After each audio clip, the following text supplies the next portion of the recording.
Hi all welcome to Sampada daily vlogs Kannada. Last ವಿಡಿಯೋದಲ್ಲಿ ನಾನು ಒಂದು ವಿಡಿಯೋನ ಮಾಡಿದ್ದೆ. ಅದರಲ್ಲಿ ನನ್ನ ಮಗಳು ನವೋದಯ ಎಕ್ಸಾಮ್ ಕೂಡ ಬರೆದಿದ್ದಾಳೆ, ಹಾಗೆ ಅದ್ರ ಕ್ವಶನ್ ಪೇಪರ್ ಕೂಡ ತೋರಿಸಿದ್ದೆ. ಹಾಗೆಯೇ ಅದರಲ್ಲಿ ಕೀ ಆನ್ಸರ್ ಕೂಡ ಎಷ್ಟೆಷ್ಟು ಮಾರ್ಕ್ಸ್ ಬರುತ್ತೆ, ಯಾರ್ಯಾರಿಗೆ ಏನೇನು ಅನ್ನೋದು ಕೂಡ ಕೀ ಆನ್ಸರ್ನ ನಾನು ತೋರಿಸಿದ್ದೆ. ಆ ಆನ್ಸರ್ ಎಲ್ಲ ಸಾಮಾನ್ಯವಾಗಿ ಎಲ್ಲರೂ ವಿಡಿಯೋ ನೋಡಿರೋರೆಲ್ಲ ಚೆಕ್ ಮಾಡ್ಕೊಂಡಿರ್ತೀರ. ಯಾರ್ಯಾರಿಗೆ ಎಷ್ಟೆಷ್ಟು ಮಾರ್ಕ್ಸ್ ಬಂದಿದೆ, ಎಷ್ಟೆಷ್ಟು ಅಂಕಗಳು ಬಂದಿದೆ ಅನ್ನೋದು ಗೊತ್ತಾಗಿರುತ್ತೆ. ಅದಲ್ಲದೆ ತುಂಬ ಜನ ಕಮೆಂಟ್ ಕೂಡ ಮಾಡಿದ್ರಿ, ಇಷ್ಟು ಮಾರ್ಕ್ಸ್ ಬಂದಿದೆ ಮ್ಯಾಮ್, ನನ್ನ ಮಗ ಪಾಸ್ ಆಗ್ತಾನೆ, ಮಗಳು ಪಾಸ್ ಆಗ್ತಾಳಾ ಫೇಲ್ ಆಗ್ತಾಳಾ ಅಂತ. ತುಂಬಾ ಖುಷಿ ಆಯಿತು ಕಮೆಂಟ್ ಎಲ್ಲ ನೋಡಿ. ಹಾಗೆಯೇ ತುಂಬ ಜನಕ್ಕೆ ಕನ್ಫ್ಯೂಷನ್ ಕೂಡ ಇದೆ. ಅದ್ರ ಬಗ್ಗೆ ಇವತ್ತು ನಾನು ಕ್ಲಾರಿಟಿ ಕೊಟ್ಟುಬಿಡ್ತೀನಿ. ಎಷ್ಟು ಕಟ್ ಆಫ್ ಮಾರ್ಕ್ಸ್ ನಿಲ್ಲಿಸ್ತಾರೆ, ಕಟ್ ಆಫ್ ಮಾರ್ಕ್ಸ್ ಎಷ್ಟೆಷ್ಟಿಗೆ ಇದೆ, ಯಾವ್ಯಾವ ಡಿಸ್ಟ್ರಿಕ್ಕಿಗೆ ಎಷ್ಟೆಷ್ಟು ನಿಲ್ಲಿಸ್ತಾರೆ ಅನ್ನೋದ್ರ ಬಗ್ಗೆ ನಾನು ಸ್ವಲ್ಪ ಮಾಹಿತಿಯನ್ನು ಕೊಡ್ತೀನಿ. ಪ್ಲೀಸ್ ಯಾರೆಲ್ಲ ನನ್ನ ಚಾನಲ್ನ ಸಬ್ಸ್ಕ್ರೈಬ್ ಮಾಡ್ಕೊಂಡಿಲ್ಲ ಅವರು ನನ್ನ ಚಾನಲ್ನ ಸಬ್ಸ್ಕ್ರೈಬ್ ಮಾಡ್ಕೊಳ್ಳಿ. ಹಾಗೆಯೇ ಪಕ್ಕದಲ್ಲಿರೋ ಬೆಲ್ ಐಕನ್ನ ಕ್ಲಿಕ್ ಮಾಡಿ, ಯಾಕೆಂದರೆ ನಾನು ಹಾಕೋ ಪ್ರತಿಯೊಂದು ವಿಡಿಯೋಸು ನಿಮಗೆ ತಲುಪಬೇಕು ಅಂದರೆ ನೋಟಿಫಿಕೇಷನ್ ಬರುತ್ತೆ. ಇದರಿಂದ ನೀವು ಕೂಡ ನನ್ನ ಪ್ರತಿಯೊಂದು ವಿಡಿಯೋನು ನೋಡ್ಬೋದು. ಹಾಗಾಗಿ ಪಕ್ಕದಲ್ಲಿರೋ ಬೆಲ್ ಐಕನ್ನ ಕ್ಲಿಕ್ ಮಾಡೋದನ್ನು ಮರಿಬೇಡಿ. ಓಕೆ, ನಾವು ಇವತ್ತಿನ ಟಾಪಿಕ್ಗೆ ಬರೋಣ. ಈ ನವೋದಯ ಎಕ್ಸಾಮಲ್ಲಿ ನನ್ನ ಮಗಳು ಎಷ್ಟು ಅಂಕ ತೊಗೊಂಡಿದ್ದಾಳೆ, ನವೋದಯ ಸೆಲೆಕ್ಟ್ ಆಗ್ತಾಳಾ, ಹೇಗೆ ಏನು ಅನ್ನೋದ್ರ ಬಗ್ಗೆನೂ ಕೂಡ ಹೇಳ್ತೀನಿ. ಈಗಾಗಲೇ ತುಂಬ ಕ್ಯೂರಿಯಾಸಿಟಿ ಇರೋ ವಿಚಾರ ಅಂದರೆ ಕಟ್ ಆಫ್ ಮಾರ್ಕ್ಸ್ ಅಂದರೆ ಏನು, ಎಷ್ಟಕ್ಕೆ ನಿಲ್ಲಿಸ್ತಾರೆ, ಅದಂತೂ ಎಲ್ರಿಗೂ ತುಂಬಾ ಕ್ಯೂರಿಯಾಸಿಟಿ ಇದೆ. ಪ್ರಶ್ನೆ ಪತ್ರಿಕೆ ಆಧಾರಿತವಾಗಿ ನಮ್ಮ ಮಗು ಆಯ್ಕೆ ಆಗುತ್ತೋ ಇಲ್ವೋ ಇದ್ರ ಬಗ್ಗೆ ಸ್ವಲ್ಪ ತಿಳ್ಕೊಳ್ಳೋಣ. ಈ ಕಟ್ ಆಫ್ ಮಾರ್ಕ್ಸ್ ಮುಖಾಂತರ ಈ ಆಯ್ಕೆಯ ಪ್ರತಿಕ್ರಿಯೆಯಲ್ಲಿ ಕೆಲವೊಂದು ನಿಯಮಗಳನ್ನು ಅನುಕರಣೆ ಮಾಡಲೇಬೇಕಾಗುತ್ತೆ. ಹಾಗಾಗಿ ಫಸ್ಟ್ ಆಫ್ ಆಲ್ ಬಂದರೆ ಆ ಮೊದಲನೇ ನಿಯಮ ಏನಪ್ಪ ಅಂದರೆ ವಿದ್ಯಾರ್ಥಿಗಳು ಪಡೆದ ಅಂಕಗಳು. ನಾವು ಬರ್ಸಿರ್ತೀವಲ್ವ, ನನ್ನ ಮಕ್ಕಳು ಎಷ್ಟು ಅಂಕಗಳನ್ನ ಪಡೆದಿದ್ದಾರೆ ಅನ್ನೋದು ಆಲ್ರೆಡಿ ಕೀ ಆನ್ಸರಲ್ಲಿ ನಿಮಗೆ ಆಲ್ಮೋಸ್ಟ್ ಗೊತ್ತಾಗಿದೆ. ಅದರಲ್ಲಿ ಎಷ್ಟು ಅಂಕ ಪಡೆದಿದ್ದಾರೆ ಅನ್ನೋದು ಮೊದಲನೇ ಪಾಯಿಂಟ್ ಬರುತ್ತೆ. ನೆಕ್ಸ್ಟ್ ಪಾಯಿಂಟ್ ಬಂದು ಗ್ರಾಮೀಣ ಮೀಸಲಾತಿ. ಗ್ರಾಮೀಣ ಪ್ರದೇಶದಲ್ಲಿ ಓದಿರೋ ಅಂತಹ ಮಕ್ಕಳಿಗೆ ಮೀಸಲಾತಿ ಇರುತ್ತೆ, ಅದು ಸೆಕೆಂಡ್ ಪಾಯಿಂಟ್ ಆಗಿರುತ್ತೆ. ಹಾಗೆಯೇ ಮೂರನೆಯದು ಜಾತಿ ಮೀಸಲಾತಿ ಕೂಡ ಇರುತ್ತೆ, ಅಂದರೆ ಪಂಗಡವಾರು ಮೀಸಲಾತಿ ಇರುತ್ತೆ. ಮೂರನೇ ಪಾಯಿಂಟ್ ಬಂದು ಜಾತಿ ಮೀಸಲಾತಿ. ನಾಲ್ಕನೇದು ಬಂದರೆ ಒಟ್ಟು ಆಯ್ಕೆಯಲ್ಲಿ 33% ಗರ್ಲ್ಸ್ಗೆ ಮೀಸಲಾತಿ ಇರುತ್ತೆ. ನಾಲ್ಕನೇ ಪಾಯಿಂಟ್ ಬಂದರೆ 33% ಆಫ್ ಗರ್ಲ್ಸ್ಗೆ, ಮಕ್ಕಳಿಗೆ, ಹೆಣ್ಣು ಮಕ್ಕಳಿಗೆ ಮೀಸಲಾತಿ ಇರುತ್ತೆ ಇದರಲ್ಲಿ. ಹಾಗೆಯೇ ಫಿಫ್ತ್ ಪಾಯಿಂಟ್ ಬಂದು ಜಿಲ್ಲೆಯ ಒಟ್ಟು ತಾಲೂಕುಗಳ ಆಧಾರಿತವಾಗಿಯೂ ಆಯ್ಕೆ ಮಾಡ್ತಾರೆ. ಜಿಲ್ಲೆಗೆ ಸಂಬಂಧಪಟ್ಟಂತೆ ಒಟ್ಟು ತಾಲೂಕುಗಳ ಆಧಾರಿತವಾಗಿ ಕೂಡ ಇದನ್ನು ಕಟ್ ಆಫ್ ಮಾರ್ಕ್ಸ್ನ ನಿಲ್ಲಿಸ್ತಾರೆ ಅಂತ ಹೇಳ್ಬೋದು. ಅದಲ್ಲದೆ ಗ್ರಾಮೀಣ ಭಾಗದಲ್ಲಿ ಹಾಗೂ ನಗರ ಭಾಗಗಳಲ್ಲಿ ಎಷ್ಟು ಮಾರ್ಕ್ಸಿಗೆ ಕಟ್ ಆಫ್ ಮಾರ್ಕ್ಸ್ ನಿಲ್ಲಿಸ್ತಾರೆ, ಬಾಯ್ಸಿಗೆ ಎಷ್ಟಿರುತ್ತೆ, ಗರ್ಲ್ಸಿಗೆ ಶೇಕಡಾವಾರು ಎಷ್ಟು ಮಾರ್ಕ್ಸಿಗೆ ನಿಲ್ಲಿಸ್ತಾರೆ ಕಟ್ ಆಫ್ ಮಾರ್ಕ್ಸು ಅನ್ನೋದನ್ನು ಇಲ್ಲಿ ವಿವರವಾಗಿ ತಿಳ್ಕೊಳ್ಳೋಣ. ಮೊದಲು ಜಾತಿವಾರು ಪಂಗಡವಾರುಗಳಲ್ಲಿ ಬಂದರೆ ನೋಡ್ತಿರ್ಬೋದು, ಆಲ್ರೆಡಿ ನಾನು ಚಾರ್ಟಲ್ಲಿ ಕೂಡ ಹಾಕಿದ್ದೀನಿ, ಅದರ ಪ್ರಕಾರವಾಗಿ ತೋರಿಸ್ತಾ ಇದ್ದೀನಿ. ಈಗ SC ಗ್ರಾಮೀಣ ಪ್ರದೇಶದಲ್ಲಿ ಬಾಲಕರಿಗೆ 90ಇಂದ 93% ಒಳಗಿರೋವ್ರಿಗೂ ಸೇಫ್ ಅಂತ ಅರ್ಥ. ಅಂದರೆ 90ಇಂದ 93 ಇದೆ ಅಂದರೆ ಅವರು ಆಲ್ಮೋಸ್ಟ್ ಆಗಿದೆ ಅನ್ನೋದರರ್ಥ.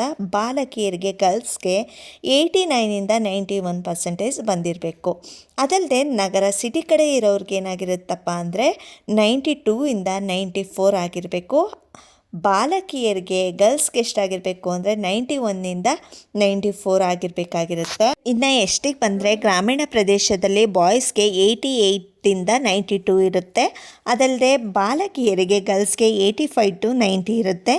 ನಗರ ಪ್ರದೇಶದಲ್ಲಿ ಅಂದರೆ ಸಿಟಿ ಪ್ರದೇಶದಲ್ಲಿ ಬಾಲಕರಿಗೆ ಬಾಯ್ಸ್ಗೆ 93, 96 ಇರುತ್ತೆ. ಅದಲ್ಲದೆ ಬಾಲಕಿಯರಿಗೆ ಗರ್ಲ್ಸ್ಗೆ ಬಂದರೆ 91 to 95 ಇರುತ್ತೆ. ಇನ್ನು ನೆಕ್ಸ್ಟ್ ಬಂದರೆ OBC ಗ್ರಾಮೀಣ ಪ್ರದೇಶದವರಿಗೆ ಬಾಯ್ಸ್ಗೆ 92, 95 ಇರುತ್ತೆ, ಗರ್ಲ್ಸ್ಗೆ 91 to 93 ಇರುತ್ತೆ. ಅದಲ್ಲದೆ ಸಿಟಿ ನಗರ ಪ್ರದೇಶದ OBC ಬಾಯ್ಸ್ಗೆ 95 to 97 ಇರುತ್ತೆ, ಗರ್ಲ್ಸ್ಗೆ 93, 95 ಇರುತ್ತೆ. ನೆಕ್ಸ್ಟ್ ಜನರಲ್ ಮೆರಿಟ್ ಬಂದರೆ ಗ್ರಾಮೀಣ ಪ್ರದೇಶದಲ್ಲಿ ಬಾಯ್ಸ್ಗೆ 93, 96 ಇರುತ್ತೆ, ಗರ್ಲ್ಸ್ಗೆ 92, 95 ಇರುತ್ತೆ. ನಗರ ಪ್ರದೇಶದಲ್ಲಿ 96 to 98 ಹಾಗೆ ಗರ್ಲ್ಸ್ಗೆ 95 to 97 ಇರುತ್ತೆ. ಇದಿಷ್ಟು ನಮ್ಮ ಮಕ್ಕಳ ಕಟ್ ಆಫ್ ಮಾರ್ಕ್ಸ್ ಆಗಿರುತ್ತೆ. ಅಂದರೆ ಈಗ ಕೊಟ್ಟಿದ್ದಾರಲ್ವ 90ಇಂದ 93 ಇರಬೇಕು ಅಂತ, ಅಷ್ಟಿದ್ರೆ ಸೇಫ್ ಅಂತ, ಅವನಿಗೆ ಪಕ್ಕ ಆಗುತ್ತೆ, ನನ್ನ ಮಕ್ಕಳಿಗೆ ಪಕ್ಕ ಆಗುತ್ತೆ ಅನ್ನೋದು ನಮಗೆ ಒಂದು ರಿಸಲ್ಟ್ ಪಕ್ಕ ಇರುತ್ತದು. ಕನ್ಫ್ಯೂಸನ್ ಇರಲ್ಲ ನಮಗೆ, ಆಗುತ್ತೋ ಇಲ್ವೋ ಅನ್ನೋ ಕನ್ಫ್ಯೂಸನ್ ಇರಲ್ಲ, ಅಷ್ಟರೊಳಗಡೆನೇ ನಿಲ್ಲಿಸ್ತಾರೆ. ಹಾಗಾಗಿ ಇದನ್ನು ನಾನು ಹೇಳ್ತಾ ಇದ್ದೀನಿ ಅಷ್ಟೇ. ಇದು 100% ಕಟ್ ಆಫ್ ಮಾರ್ಕ್ಸ್ ಕರೆಕ್ಟಾಗಿ ನಿಲ್ಲಿಸಿದ್ದಾರೆ ಅಂತ ಯಾರೂ ಹೇಳೋಕ್ಕೆ ಸಾಧ್ಯ ಸಾಧ್ಯ ಇಲ್ಲ. ಏಕೆಂದರೆ ಲಾಸ್ಟ್ ಇಯರ್ ಎಕ್ಸಾಮ್ನ ತಗೊಂಡು ಅದ್ರ ಮೇಲೆ ಡಿಪೆಂಡ್ ಮಾಡಿ ನೋಡಿದಾಗ ಈ ವರ್ಷ ಇಷ್ಟಕ್ಕೆ ನಿಲ್ಲಿಸ್ಬೋದು ಅನ್ನೋದನ್ನು ನಾನು ಹೇಳಿದ್ದೀನಿ ಅಷ್ಟೇ. ಪ್ರತಿಯೊಬ್ಬರು ಅಷ್ಟೇ ಹೇಳ್ತಾ ಇರೋದು. ಯಾಕಂದರೆ ಇನ್ನೂ ಕಟ್ ಆಫ್ ಮಾರ್ಕ್ಸ್ ಇನ್ನೂ ಬಿಟ್ಟಿಲ್ಲ. ಎಕ್ಸಾಮು ಈ ಸಾಟರ್ಡೆ ಡಿಸೆಂಬರ್ 13th ಆಗಿರೋದ್ರಿಂದ ಜನವರಿ ಒಳಗೆ ಕಟ್ ಆಫ್ ಮಾರ್ಕ್ಸನ್ನು ಬಿಡ್ತಾರೆ. ಅಲ್ಲಿವರೆಗೂ ಪ್ಲೀಸ್ ವೆಯ್ಟ್ ಮಾಡಿ, ಎಲ್ಲ ಮಾಹಿತಿಯನ್ನು ನೀಡ್ತೀನಿ. ಆದಷ್ಟು ಬೇಗ ರಿಸಲ್ಟ್ ಬಿಡ್ತಾರೆ.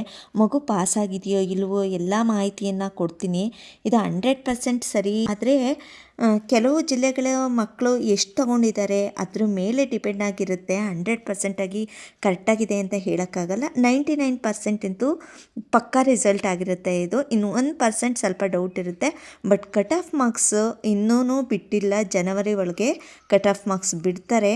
ನೋಡೋಣ ಜನವರಿಯಲ್ಲಿ ಕಟ್ ಆಫ್ ಮಾರ್ಕ್ಸ್ ಯಾವ್ಯಾವ ಡಿಸ್ಟ್ರಿಕ್ಕಿಗೆ ಯಾವ್ಯಾವ ಜಿಲ್ಲೆಗೆ ಎಷ್ಟೆಷ್ಟು ಬಿಟ್ಟಿದ್ದಾರೆ ಅನ್ನೋದು ನಮಗೆ ಗೊತ್ತಾಗುತ್ತೆ. ಅದರಲ್ಲೇ ನಾವು ತಿಳ್ಕೊಂಡು ನಾನು ಪ್ರತಿಯೊಂದು ಮಾಹಿತಿಯನ್ನು ಎಷ್ಟೆಷ್ಟು ಕಟ್ ಆಫ್ ಮಾರ್ಕ್ಸಿಗೆ ನಿಲ್ಲಿಸಿದ್ದಾರೆ, ನಿಮ್ಮ ಮಕ್ಕಳು ಪಾಸ್ ಆಗಿದ್ದಾರಾ ಇಲ್ಲ ಫೇಲ್ ಆಗಿದ್ದಾರಾ, ಪ್ರತಿಯೊಂದು ಮಾಹಿತಿಯನ್ನು ನಾನು ನಿಮಗೆ ತಿಳಿಸ್ಕೊಡ್ತೀನಿ. ಹಾಗೆಯೇ ಕಟ್ ಆಫ್ ಮಾರ್ಕ್ಸ್ ಪ್ರಕಾರ ನನ್ನ ಮಕ್ಕಳಿಗೂ ಕೂಡ ಒಳ್ಳೆ ಪರ್ಸೆಂಟೇಜ್ ಬಂದಿದೆ. ನೋಡೋಣ ಏನು ಜನವರಿಗೆ ಕಟ್ ಆಫ್ ಮಾರ್ಕ್ಸ್ನ ಬಿಡ್ತಾರೆ.